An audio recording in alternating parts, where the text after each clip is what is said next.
Today's mainstream classroom is a remarkably diverse ecosystem. You will frequently find neurotypical and neurodivergent children sharing the exact same space, expected to learn alongside one another. We haven't always built learning environments this way. Look back to the early 20th century, and the approach to neurodivergent children was starkly different.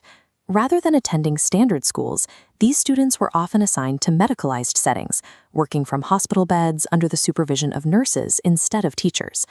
By the mid-century, education moved out of the ward and into the formal classroom, but the structure demanded rigid conformity.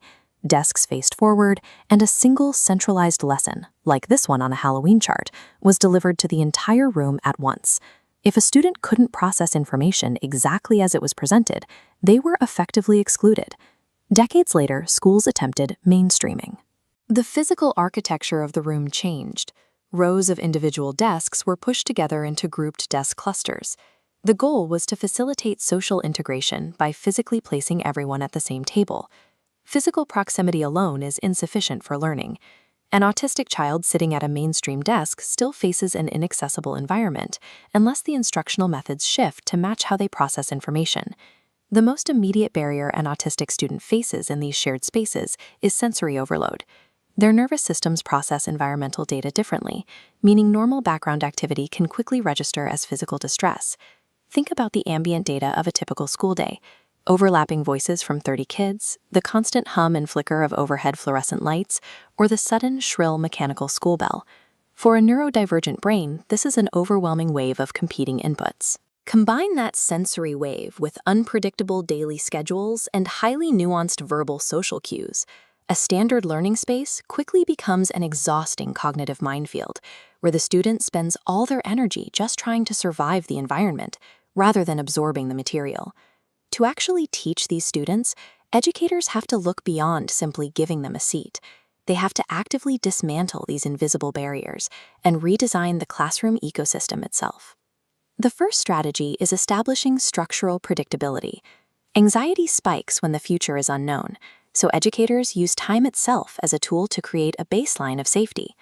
This diagram illustrates how a visual schedule translates time into concrete color-coded blocks, like math, reading, and recess. Making the transition between reading and recess visible gives the brain advanced warning. This bridge prevents the neurological shutdown triggered by suddenly stopping one task. The second strategy relies on visual communication. Relying entirely on spoken instructions forces a student to process language, tone, and context all at once. By shifting to visual tools like first-then cards or direct physical gestures, a teacher instantly reduces that cognitive load. First, complete this math problem. Then you can read your book.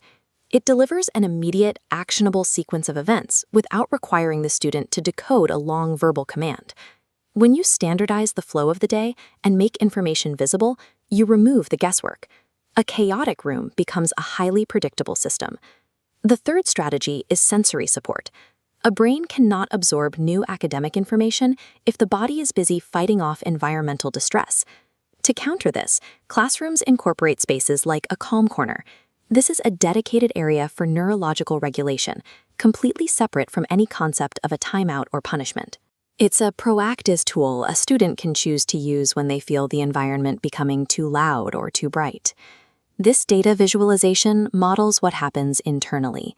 Watch the jagged, chaotic waveform of overstimulation smooth out into a steady, calm rhythm.